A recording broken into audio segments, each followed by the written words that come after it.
Okay. Hi, Cara. It's so nice to see you. Nice to see you too. Thanks for having me. Absolutely.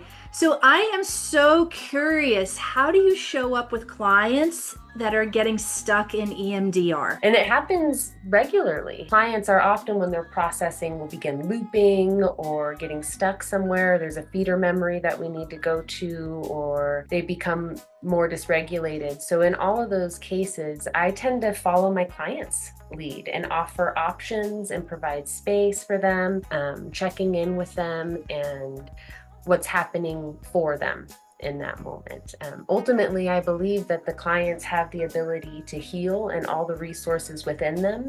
And if I'm able to hold a compassionate, non-judgmental, loving space for my clients, then they're then able to access the resources that they already have, but they first need to feel safe in order to get to. So when somebody's looping, I check in and see what's happening and go from there. Give them options and trust them to know what their nervous system's needing to regulate. Yeah, I love that. Thank you. I'm so curious how you create safety with clients, Mhm. especially when they haven't had a lived experience of safety. Yeah, and for some clients, safety is even a scary idea. Somebody might not have ever felt safe before or don't feel safe to feel safe, because if I start to feel safe, maybe something bad will happen.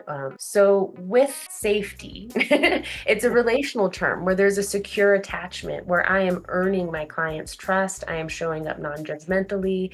And a lot of it has to do with just how I really do believe the clients have the solutions within themselves. So that confidence in my client's nervous system and their ability to regulate and heal and process complex information can help them start to trust themselves and start to be curious about what is within them. One of my favorite quotes I heard a trainer of mine say was, "You came here because of who you were conditioned to be, and we are here to discover who you were created to be, who you actually are."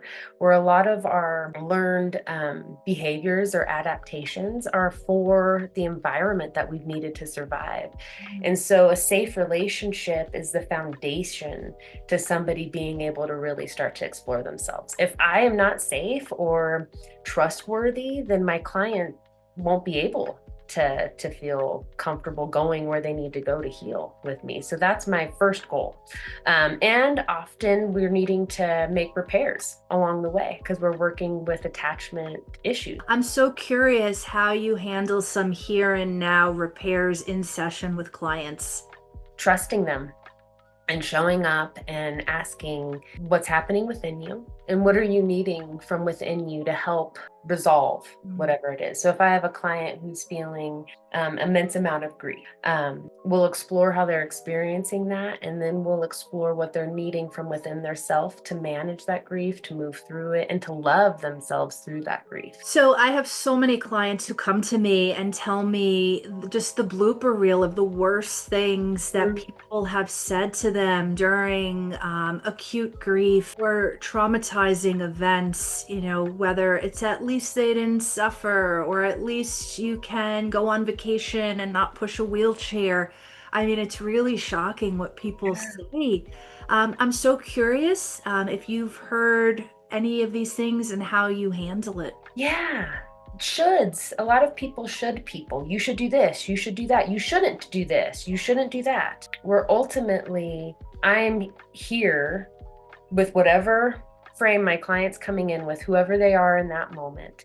And if I think that I know what they need or I'm the expert on them, I am more likely to, I don't like to use this term, but fail my client because it might help me, the suggestions I'm giving, but that might not be what's appropriate for my client. And so I try to avoid the shoulds and explore what they're wanting for themselves and then give them options, and then they get to choose and they can change their mind whenever they want to change their mind along the way. But I think it's damaging when people think that they know what other people need Yeah, without sure. inquiring with that person, what are you needing from within you? Absolutely. I see that a lot with caregivers. Mm-hmm. Client who his wife recently died and he was a long-term caregiver and he feels relief And that Hmm. is just not socially accepted, right? Like, never assume what a client Yeah. is needing, feeling. Don't Hmm. be so quick to offer condolences because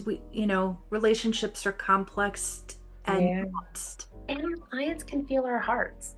So if Mm. I show up really believing that they have what they need and really not judging them, Mhm. not expecting anything of them or from them, but just show up and hold that space for them with love and compassion. When I say love, I mean behavioral love, like being kind, being considerate, being thoughtful, taking Yes. responsibility. If I say something that I might have intended to have a positive impact, but maybe it didn't have a positive impact. So to take responsibility and repair that with the client, that's where the healing comes from, is that relational aspect of it. And in EMDR, it's very relational.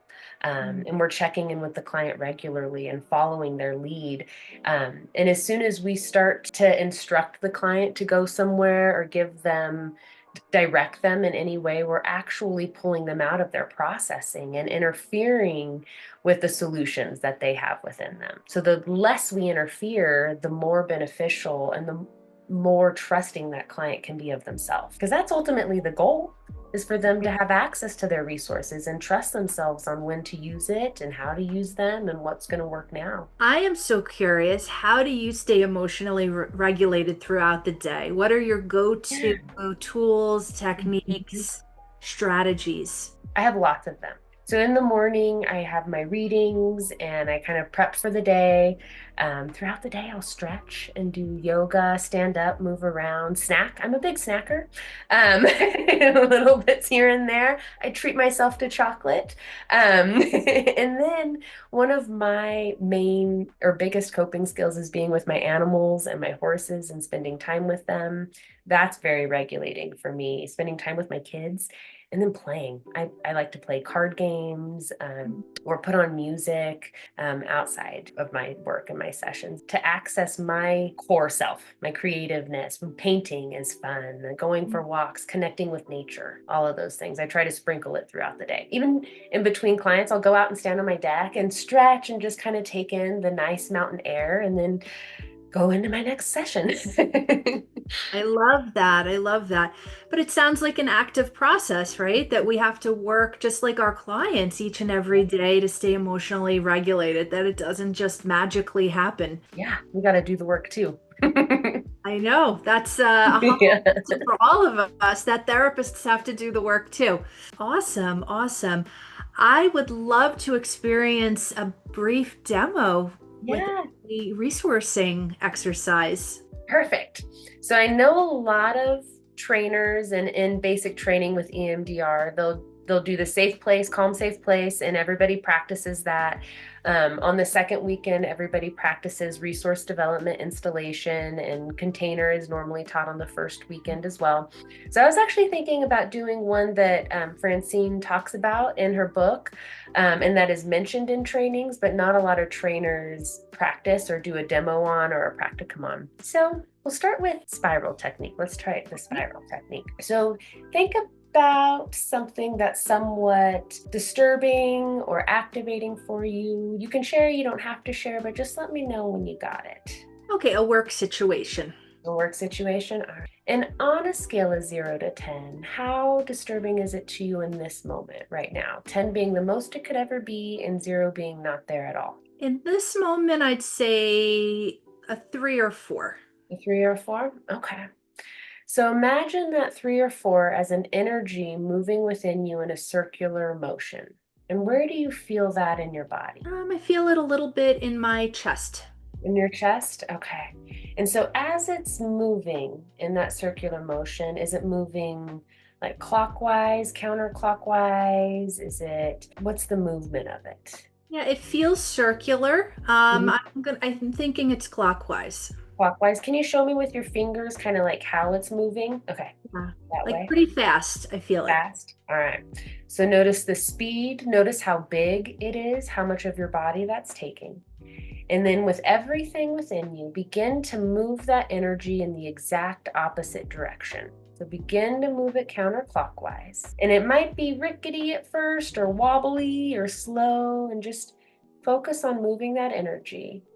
And what are you noticing as you spin it the opposite direction? I noticed as I had to change directions, I had a hard stop. Yeah. Yeah. Yeah, Good. Keep going with that. Notice that stop. Did it still stop or is it moving? slower. Good. Okay. So take your time, focusing on moving it the direction you want to move it. Let it wiggle out however it needs to wiggle out. It'll eventually gain more speed and more stability. It went lower down. Oh, so it moved too. Good. And what's that spinning like for you now, counterclockwise? Yeah, it's slower and it feels less activating. On a scale of 0 to 10, how activating is it for you in this moment? Maybe like a 1.5. It definitely, there was a decrease for sure. So hang out there for another 30 seconds or so, spinning it the direction you're wanting it to go. I noticed a detachment too, like I lost interest in the spinning. Okay, yeah. And then thinking back to the work situation, how activating is that to you now? It lost its edge. Yeah. Yeah, maybe like a 1, 2. And what is it like for you to notice your power and ability to shift that energy within you? It feels great Yeah. that I'm Notice not, that. yeah, that I'm not attached to it. I'm not stuck with Yeah. it. Yeah. Notice Yeah, that you did that for you. yeah, that feels good. Mm. Did it? That's the spiral technique. So simple and powerful. Hmm. Yeah. In a couple of minutes, Hmm. you were able to shift all of that energy within you. Yeah, I love that. Thank you so much. You're welcome. It's one of my favorite, and I wish more trainers did demos and practicums of this. So, Cara, I have a lot of clients who are a little resistant with breath work for many reasons. And I am curious, what is your favorite simple breathing exercise? My favorite simple one is probably elongating the exhale. Mm. So, if a client is starting to feel anxious or more panicked, their breathing tends to be quicker and more shallow. And so, by simply elongating the exhale, we're starting to activate the parasympathetic nervous system. So, for clients who might be breathing more like, it's going to be too hard to inhale and then exhale for 8. So, I'll start with just inhale for 2, exhale for 4. And as that gets easier for a client, then we can inhale for 4 and exhale for 6.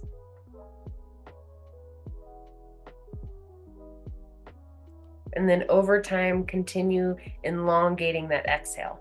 I love that. Thank you. You're welcome. Yeah, and clients can do that anywhere. Any other questions, tips, tools? So, yeah, trust your clinical skills and trust your client's ability to heal. I think that's where I kind of fall. Absolutely. I know. I always say, and I was saying it today, imagine if psychiatry, right, had 4 beacons of hope and said, I believe you can heal. Mhm. I'm holding hope for you. It would be so Yeah, different. it would be.